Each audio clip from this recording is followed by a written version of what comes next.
艺术水阁好，阁请解说两句啊，含你做参考。解说，解袂说哩。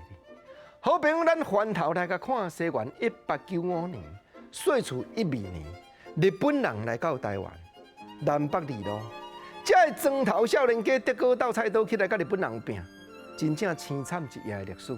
你像讲新竹北部的强孝祖先生，目睭要刻落要断开进前，伊写一首诗，诗名叫做《自满》，咧吊祭家己就对。头一句诗句讲：边率孤军自一支，九回中断思可知。男儿应为国家计，岂敢徒生行得意？是啦，咱看历史记载，伫台北城，文武百官成立台湾民主国咧对抗日本。不过咱嘛知，讲因抗日是抗假的，因为这拢是清朝派来台湾做官。你像讲大总统唐景祥，伊本来是做孙武，当日本兵临城下，因死的死，逃的逃。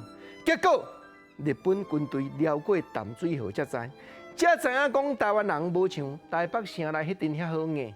无论到到倒一个庄头啦，哇！这个少年家拢下性命来拼。当然，因唔是为着大清帝国咧拼，是为着家己的庄头，为着家己的产能，为着家己的母囝。你想讲，新竹北部的强孝祖已经甲日本人战甲一兵一卒，到完全无半点的后援，找无半点的生路的时阵，伊吞鸦片果自尽，目睭啉刻落进前写出这首汉诗，诗名叫做《自满》。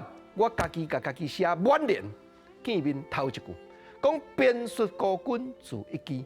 阮伫咧边关，伫咧边界，为国家固守界线，敢若阮这支军，拢无半点的志愿。九回中断，思可知。太甲坚强寸断，免讲你嘛知。男儿应为国家计，男儿就爱为国家做计划，做图谋。哪有迄个讲下死亡生都袂赴啊？一条性命要跪落去共投降，要留落来的道理。所以受煞迄句，讲岂敢徒生行得意？我甘愿死，我绝对无对敌人来投降。强孝祖留落这首汉诗，互下辈台湾人一来留念，二来咱也当作讲现代一种深刻的境界。